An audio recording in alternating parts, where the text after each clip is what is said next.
네, 안녕하십니까. 2021년 1월 21일 울프입니다. 야, 다 꺼져. 너네들이 이거 할 수 있을 것 같아? 초정밀 PCB 내가 주도한다 라는 내용으로 오늘 아침에 픽한 종목은 대덕전자입니다. 지금 촬영하는 시간이 1월 23일인데 그동안 좀 바빠서 지금 올리는 점 양해 부탁드리겠습니다. 이 대덕전자에 대해서는 매수 의견을 드리는 부분이고 대장주가 될 상인가 라는 내용의 키움증권에서 레포트가 있었습니다. 이 주가의 흐름은 추세는 지속적인 우상향의 흐름을 보여주고 있습니다. 투자 아이템입니다. 정밀 PCB 수요는 앞으로도 지속이 될 것 같다라는 게 저의 생각이고 또 이제 그렇게 시장의 환경이 바뀌어가고 있습니다. 특히 FC BGA 기판이나 DDR5용 FC BOC 기판 이런 부분이 또 수요가 증대가 지속이 된다는 것이죠. 서버형 시장이나 또 이제 PC 시장에서도 또 이제 이런 부분이 좀 확대가 또 되기 때문에 이런 수요 증대가 또 지속이 될 것이라고 저는 생각하고 있습니다. 메모리나 5G에 대한 연속된 투자 지속으로 또 수혜를 받는 종목에 또 주목을 할 필요가 있는데 그렇기 때문에 대덕전자가 그 수혜를 또 받을 수가 있겠다라는 게 큰 흐름의 틀이라고 보시면 좋을 것 같습니다. 바이세 매수드입니다. 프리미엄 구간을 닫고 내려올 때 매도를 하는 것이고 디스카운트 구간을 닫고 반등을 할 때 매수를 하는 것입니다. 좌우의 동일한 패턴이 나오면 매도와 매수를 대응하시면 됩니다.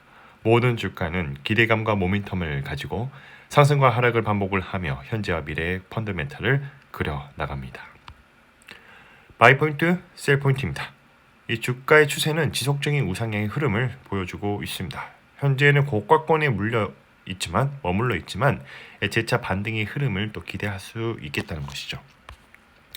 빨간색 선에서 두 번째 빨간색 선에서 맞고 내려오다가 이게 지지선의 지지에 대한 추세선으로 변화하면서 상승을 해 나가고 있다고 보여집니다. 레포트를 보면 키움증권의 김지산, 김소정님께서 레포트를 올려주셨고 이 목표 주가를 3만원으로 커버리지를 개시한다. 자, FC BGA 고부가 기판 매출의 비중의 증가와 DDR5용 FC BOC 본격 양산으로 반도체 패키지 부문의 실적 성장을 견인을 하고 있고 장기간 실적의 발목을 잡았던 모듈 SIP 및 MLB 부문은 수익성 위주로 재편이 될 것이다 라는 것이죠.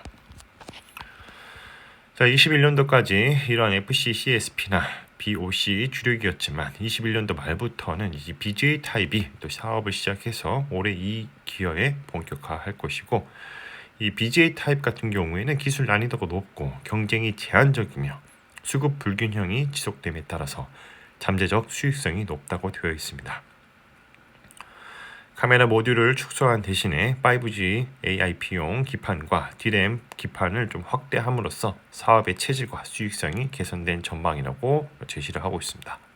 FN가이드를 보면 주주 현황에 우리 연기금 형님들께서 7%나 깔고 계시고요. 시세 현황을 보면 52% 정도 1년 사이에 상승을 해왔습니다. 사업 요약을 보면 PCB, 인쇄 회로 기판의 사업 부문을 영위하고 있고 반도체 및 모바일 통신기기 각 분야에 걸쳐서 첨단 PCB를 공급하고 있습니다. 4차 산업을 주도할 5G 통신과 인공지능, 빅데이터 등 기술이 요구되는 대용량 다기능화, 초박판화 이런 부분의 수요에 대응하기 위해서 선행 기술을 확보하여 첨단 제품을 생산하고 있다. 자, 그리고 모바일 IT와 데이터 산업의 발달에 따른 반도체 시장의 성장과 5G 네트워크 확대, 스마트폰 고성능화로 PCB 산업의 지속적인 성장이 예상된다는 것이죠. BER 밴드, PBR 밴드 차트를 보면 정확한 데이터가 나오지 않아서 그냥 참고만 하면 될 것 같습니다. 자, 뭐하는 회사인가? 반도체용 PCB를 만드는 회사입니다. 이거 같은 경우는 이제 IC 서버스트레이트라고 해서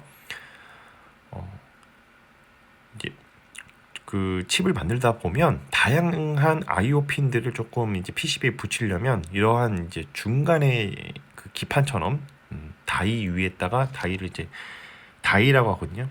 실리콘 칩을 다이라고 하는데 그 다이가 이제 기판에 붙일 수 있으려면 이러한 또 다른 이제 초정밀의 기판이 좀 들어갑니다. 이런 것들을 만드는 회사가 바로 대덕전자고요.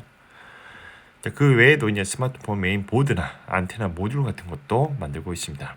HDI라고 해서 하이 덴시티 인터커넥션이라고 하는데 내부가 이제 정말로 이제 미세한 그 도선으로 전부 다 연결이 되어 있고 다층 설계가 가능하죠. 주로 이제 저 같은 경우에는 이제 경험상 10층 기판까지는 그냥 쓰는데 일단 10층까지 가면 너무 비싸져요. 그리고 10층 넘어가고 이제 14층까지는 거의 쓸 일이 없지만 경우에 따라서는 핸드폰 같이 이제 복잡한 그러한 PCB 정말 오밀조밀하게 완전 꽉 들어가게 부품이 다 만들어갈 정도로 할 거면 이제 14층까지는 써야 하지 않나. 가격이 굉장히 비쌉니다. 이 14층 만들려면. 그 네트워크 장비나 자동차용 PCB도 또 더불어서 만들고 있죠. 공시를 보면 이제 우리 연기금 형님들이 보유 비율을 좀 늘려가고 있습니다.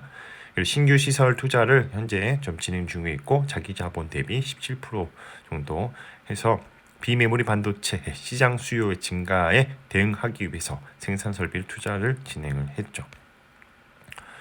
주요 제품의 현황을 보면 인수 회로 기판이 100%가 넘어갑니다. 순수하게 이러한 기판만 만드는 회사라고 보시면 되고 이 당분기 가동률을 보면 80%가 넘어가죠. 풀 가동이나 다름이 없다. 수주 현황도 괜찮고 진행 중인 투자도 생산 능력 향상을 위해서 700억 정도 투자를 해서 아마 투자를 마친 것으로 알고 있습니다. 연구 개발 비용을 보면 사실은 솔직하게 말씀드리면 그렇게 뭐 하이 퀄리티는 아니에요. PCB 사업 분야가. 그러나 이제 다수의 경험이 필요하고 그리고 이제 장비 운용 능력이나 이러한 것들이 굉장히 많이 들어가긴 하는데 그거를 이제 뭐 반도체 개발처럼 아주 뭐 박사급이나 이런 인력이 뭐 필요하다고 저는 보이지는 않습니다. 그리고 이제 그렇다고 해서 이분들을 절대 무시한다는 그런 내용이 아니라 그만큼 올해 경험이 제일 중요하다는 거죠. 연구개발 비용이 이제 뭐 0.97 정도 되어 있는데 매출액이 워낙 높다 보니까 상대적으로 적게 나올 수도 있고 원래는 연구개발비가 적어서 이렇게 나온 걸 수도 있습니다. 3% 정도 이렇게 내외를 보고 있는데 이 정도면 적당한 수준이다. 또 산업의 성장성에 관련한 내용도 지금 공시에 다 나와 있습니다. 이런 공시 있는 내용을 가지고 우리 애널리스트 분들이 이렇게 레포트를 써 주시는 거예요. 연구개발 실적도 보면 이제 개발 중인 부분만 이렇게 첨가를 했는데 이거 같은 경우에는 이제 회로 선폭을 어떻게 하면 정밀하게 만들 수 있을까 해서 다양한 이런 트라이 앤 에러가 많이 필요합니다.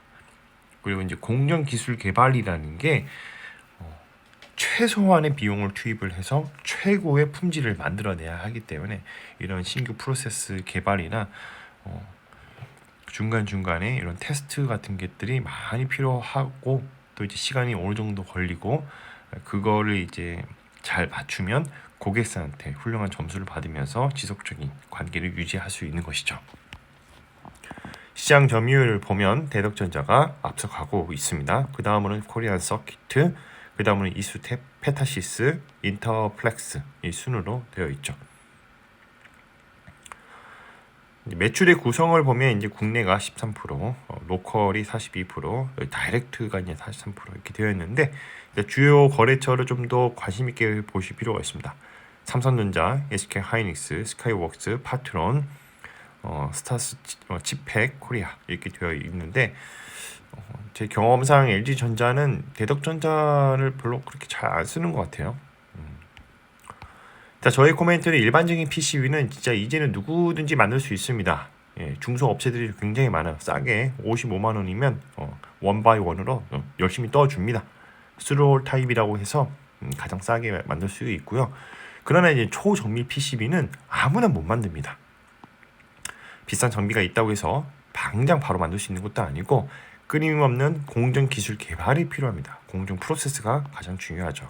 국내외 점유율 상위를 선점하고 있는 대덕전자, 향후의 시장의 역할을 기대를 하고 또 공장 시설 투자 결과를 또 지켜볼 필요가 있습니다. 마무리하겠습니다. 수요는 가격은 어떻게 결정되는가? 수요와 공급의 법칙을 따르게 되는 것이고, 이 주가가 상승하는 과정 중에서 이 리얼 옵션이라는 게 발생하게 되면 가격의 이슈가 발생하게 되고 계단식으로 또는 가속화하면서 상승하게 됩니다. 리얼 옵션의 가치가 최대치일 때 가격이 바뀌었으므로 사람들의 생각이 바뀌겠죠. 시간이 지나서 주가의 흐름은 원래 펀더멘탈로 수렴하게 되는데 이를 리얼 옵션의 만기라고 합니다. 여기서 우리가 잊지 말아야 할 투자에 관한 명언이 있습니다. 투자라는 것은 싸게 사서 비싸게 파는 것을 말합니다. 자본주의의 핵심은 시장은 팽창한다입니다. 매일 오전 8시 30분에 신규 레포트 차트를 분석을 하고요. 세 가지 중에 하나를 픽을 합니다. 강력 매수, 분할 매수, 매수, 관망, 매도 의견을 제시드리는 부분이고 장 시작 전에 유튜브 커뮤니티에 가장 먼저 업로드가 되니 이 점 참고 부탁드리겠습니다. 자, 오늘은 대적 손자에 대해서 말씀을 드려봤고 대장주가 될 상인가? 라는 내용의 키움증권에서 레포트가 있었고 이 주가의 추세는 지속적인 우상향의 흐름을 보여주고 있다입니다. 컨텐츠가 좋았다면 구독과 좋아요, 알람 설정 부탁드립니다. 오늘도 들어주셔서 감사합니다.